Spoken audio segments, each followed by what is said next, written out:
Welcome, everybody, and thank you for joining us today. This is the debut edition of the SledgeHammer Wrestling Show. I am your host, Nick Nightmare, and we are going to get into it today. We got SummerSlam coming up this weekend, but we're going to start off real quickly with a little bit about me and why I'm even doing this. It looks like a lot of fun. I follow a lot of podcasters, and I am a big fan of a couple of guys like JD from New York 206 and a great team of guys, Steven Larson.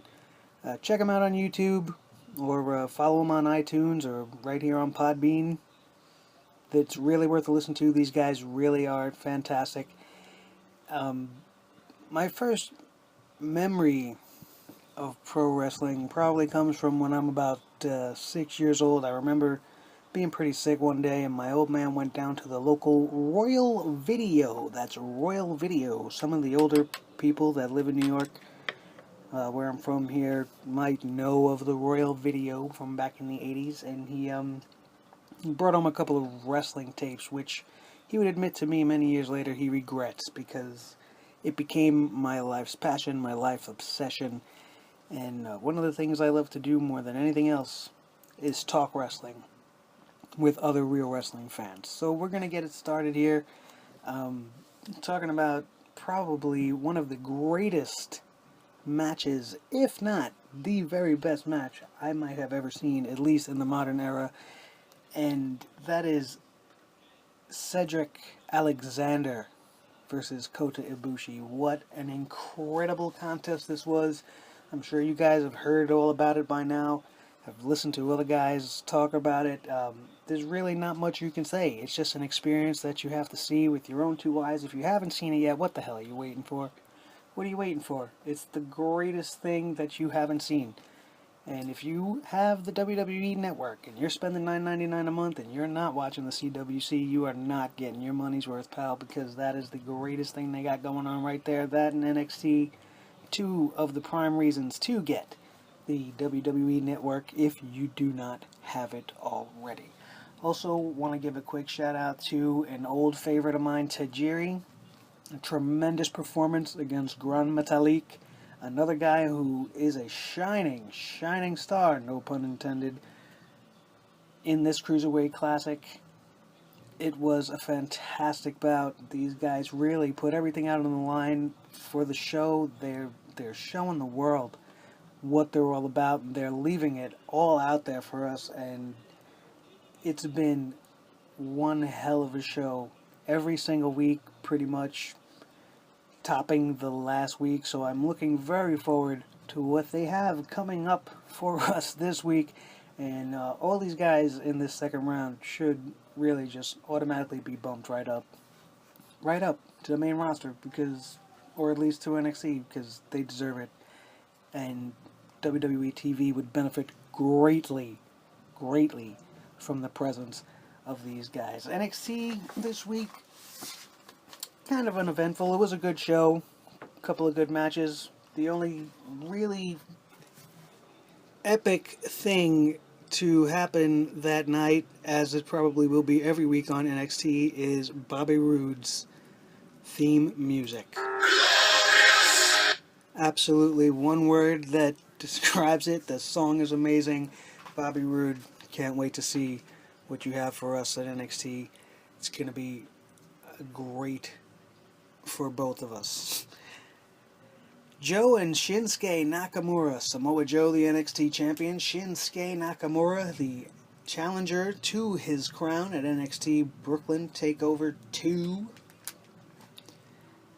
Gonna be something. Never seen anybody taunt Samoa Joe the way Shinsuke did that night. It's gonna be quite interesting to see what ramifications come his way on this week's episode, and if nothing really goes down when he gets his hands on him Saturday at TakeOver Brooklyn 2.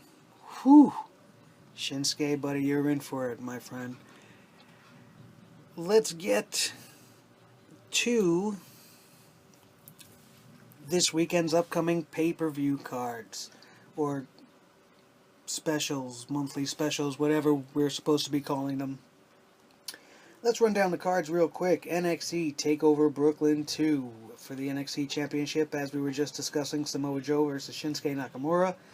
The NXT Women's Championship will be on the line. Bayley versus Asuka. Woo, that's going to be a good one, guys. You thought Bayley and Sasha was special. I have a feeling Bayley and Asuka this year at Brooklyn TakeOver 2 is going to really put Bayley on another level. Although I do not believe that she will walk out as the two-time NXT Women's Champion. Austin Aries versus No Way Jose. This match is going to be off the charts, you guys. If you don't know Austin Aries, you better get used to him quick, because he's going to be a force. And while we're at it, give me a minute here to talk about No Way Jose. This guy,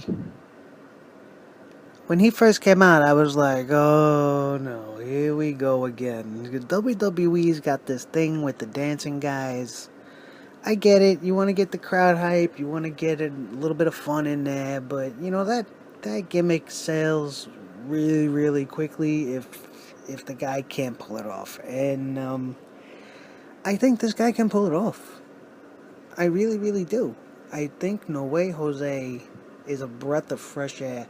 He's got the fun package going on. He's got the cool dance music. He's got the white pants. He's got the afro. And the guy looks like a goof. He looks like a big goofball. Some yutz that you'd just walk by dancing on a street corner or something, trying to get money in his hat. But this guy could go. He goes from goofball to intensity at the drop of a dime. No Way Jose was very impressive in these last few weeks. He hasn't had a match, but boy, let me tell you, when he gets on that mic and he cut those promos on Austin Aries, this man is something different. He's not going to be your, say, Rikishi or Brodus Clay. He's going to be a real deal. He's going to come out, he's going to want to have a good time. But if you mess with him, he's going to put you out. No Way Jose taking on Austin Aries. It's going to be very, very good in my view. Then we're going to go to the glorious one himself, Bobby Roode. One of my favorites from TNA, finally making his way over here, coming up through the NXT roster. Bobby Roode, glorious is the best word to describe him. He's going to make an impact on NXT. And this Saturday we'll be going up against the terribly, terribly named Andrade Cien Almas. They could have came up with something better for this kid. I mean, it doesn't roll off the tongue right. It doesn't sound good to the ears. It's almost a little too complex. I hate the name. But Almas is a solid in-ring worker. What I've seen, he is a great talent. He's an asset to NXT, and he's going to go a long way. He's going to overcome the name. And you're going to see that this Saturday versus Bobby Roode. It's going to be a happening, as Gorilla would say. Then for the NXT Tag Team titles, we got Gargano and Ciampa. These guys have been lighting a fire on the wrestling world ever since they battled each other. And battle is the right word for that contest on the CWC tournament 2 weeks ago. That match was said to be the match of the tournament until this week. Cedric Alexander and Kota Ibushi, as we briefly mentioned earlier, stole the show, undoubtedly. But Gargano and Ciampa versus the NXT Tag Team Champions, the Revival. I think it's time for the Revival to give it up. They're the first and thus only two-time NXT Tag Team Champions. This match, no flips, just fists. It's going to be a beatdown. But I foresee Gargano and Ciampa taking those straps, and the Revival, throwback to the old school tag teams, will be called up to the main roster sometime soon. expect that sooner than later if they indeed drop the titles to Gargano and Ciampa this Saturday. And finally, we cannot leave out the debut of Ember Moon. This lady I do not know too much about. I haven't seen too much. I've looked into it. I've looked at some of her stuff on YouTube. I've been finding some videos and stuff, and she's going to be something new, something different, which is going to benefit the women's division on NXT greatly. Would have loved to see her go up against Nia Jax, but thus that ship has sailed to Monday Night Raw, where it sits and waits, and apparently is being wasted. Another talent that I do not see listed anywhere on this or the SummerSlam card, which leads me to the SummerSlam card. And I have a problem with this SummerSlam card, as most wrestling fans have a problem with a little bit of everything nowadays, but we're not going to get to that just yet. We're going to wrap it up with that, but let's get to the matches. We have the United States Champion, Rusev Macha. One of my favorites on the current roster. Rusev is a beast, going up against Roman Reigns, everybody's favorite guy. Listen, this is a terrible match for Rusev. I feel bad for the guy. He's probably going to drop the title to Roman Reigns. It shouldn't happen. You know, if anything, Roman should lose this match, maybe get pissed off. You don't want to turn him heel, I get it, fine. But, you know, at least get a little more than a 2-week build out of this run for Rusev. You know, let something develop, maybe culminate at the next big pay-per-view for Raw. That escapes me for the moment. I'm not sure which one it's going to be. It deserves more. I think it would help Roman more along the way, but what do I know? I'm just a smart mark. Should be a solid match. Hopefully, as I said, Roman doesn't walk away with the belt, and they could turn this into a long feud and stretch it out and really maybe get him over the way they would like to. And I think Rusev would be the right guy, but expecting the quick turnaround like they do is not going to benefit anybody here. So we'll see what they do there. Next up, we got the women's title, The Boss, Sasha Banks versus Charlotte. Charlotte's special, second generation talent. We all know her backstory. We all know who her dad is. And they have had, her and Sasha have had some amazing matches down in NXT. We've already seen them in the ring a couple of times. I expect something big. I expect a real dramatic match out of these two. I feel like they're really going to step it up, being that they're the only women's match on the entire card. Which it baffles me that they're pushing the women's revolution, and yet there's only one women's match on the SummerSlam card. But I don't make the decisions. I just watch what they give me. Sasha Banks versus Charlotte. Gonna be something. Here's another match I take a little bit of umbrage with. Umbrage is a good word. The Intercontinental title match. The Miz versus Apollo Crews. Don't get me wrong. I love Apollo Crews. He's a good-looking kid.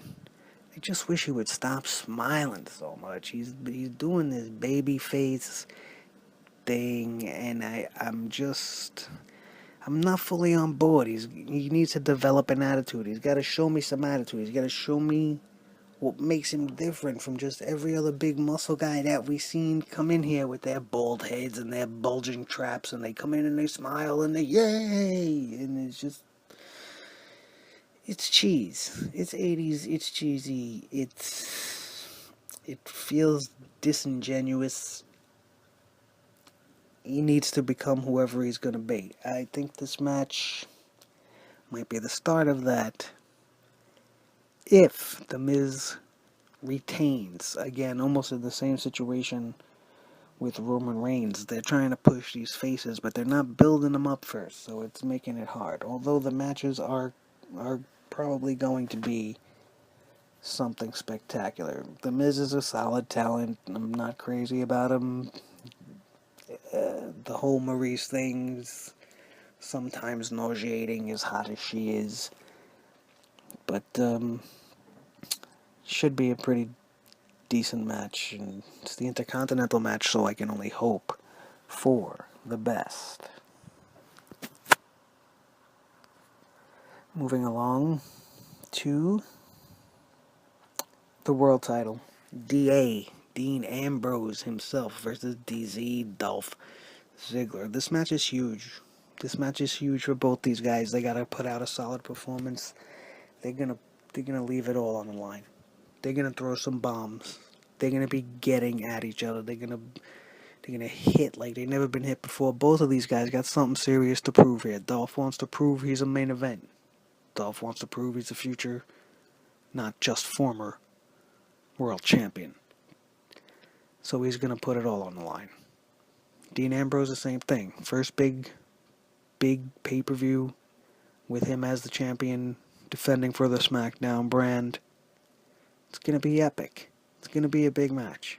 I know Dean Ambrose is a creative guy. He's probably got a million tricks he wants to do with a spectacular talent like Dolph and two great athletes. They're going to hook it up. I'm looking forward to that match. It should be good, and it'll be very interesting to see where they go after the conclusion of that match. The tag titles are also on the line. Kofi and Xavier from the New Day versus Gallows and Anderson. Hey, listen. The New Day's had it for a while. They're going to try to shake things up. Gallows and Anderson are walking away with this thing. If you don't know who they are, you don't watch New Japan, you don't know of any of their other exploits outside, Gallows and Anderson are going to be something good. They're going to be good, as Booker T would say. Should be a very, very good match. I feel like they're really going to want to make their mark, especially now that they're separated from AJ. They're going to do some great stuff with the New Day. Most likely walk away without their titles, and this epic reign will come to an end. Enzo and Cass, my new favorite tag team, as most of us, taking on Jericho, Chris Jericho and Kevin Owens. This match is interesting on so many levels. The mic work between the four of these guys has been outstanding.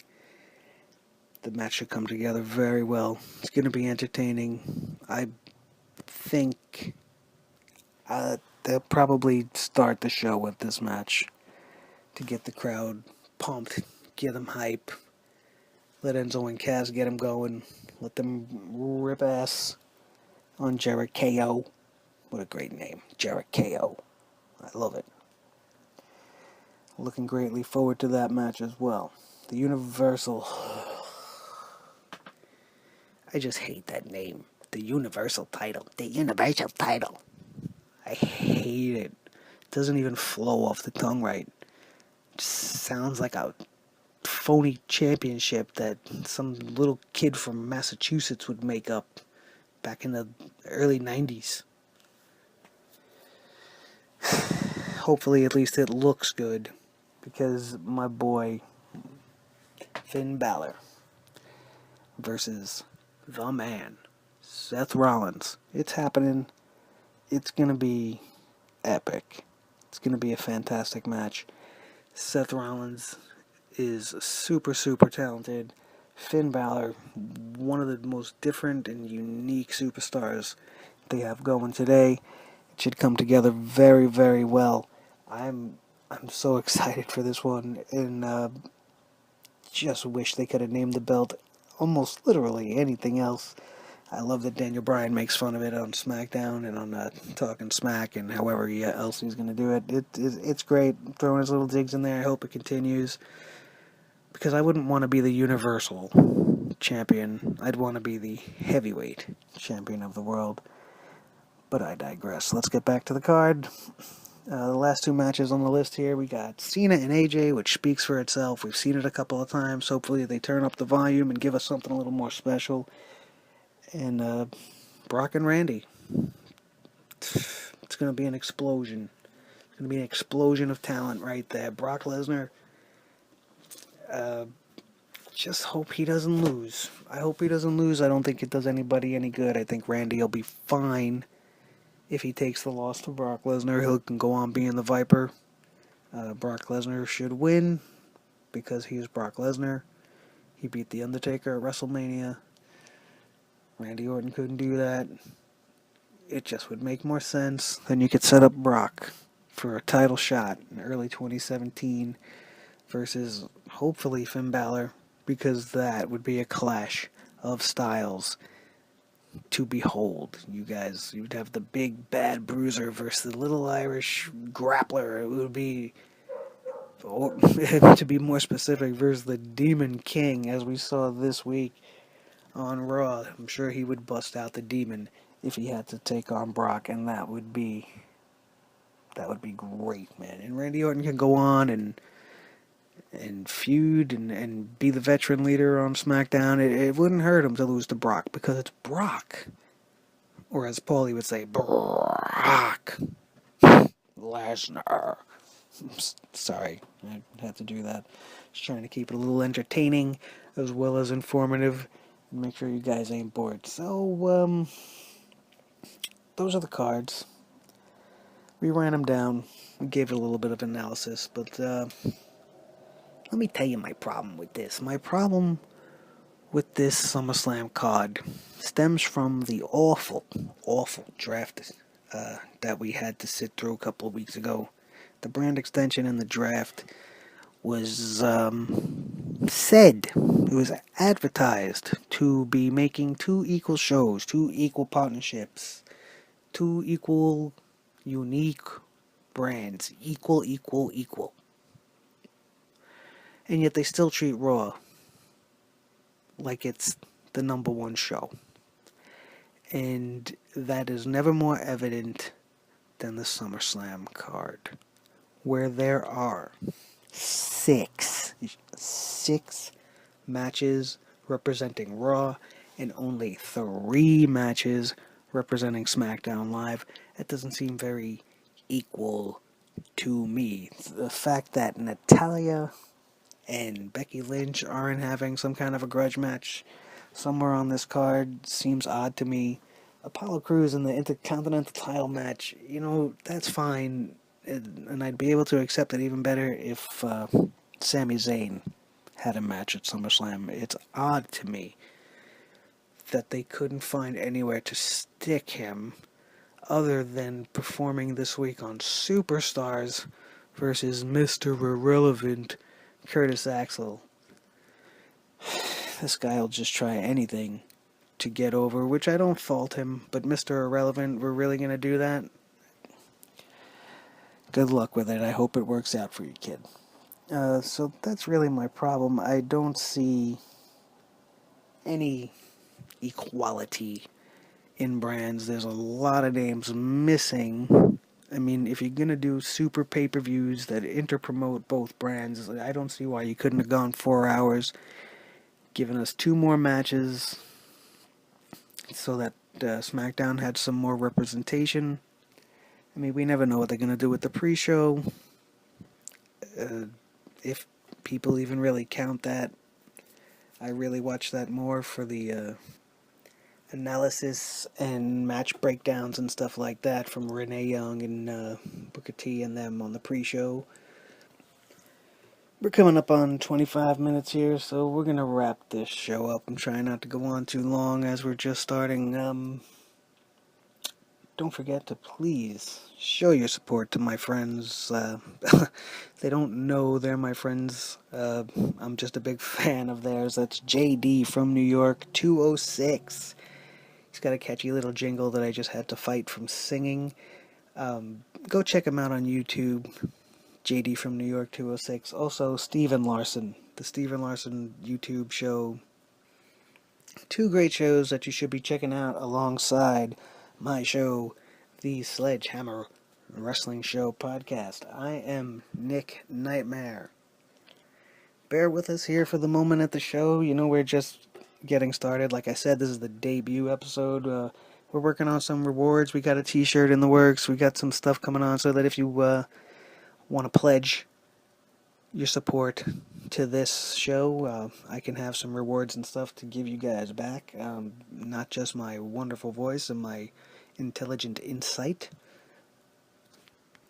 And also, if you go and check out those other sites that I mentioned, please let them know in the comments that Nick Nightmare over at the SledgeHammer Wrestling Show Podcast right here on Podbean sent you their way. And maybe they can reciprocate and show me some love back. Maybe help me out as I begin my venture into the world of podcasting. I am Nick Nightmare. Everybody enjoy NXT Brooklyn Takeover 2. Enjoy SummerSlam. It's going to be amazing. I'll be back with you next week, and we'll be talking about all that. Until next time, have a glorious, glorious weekend.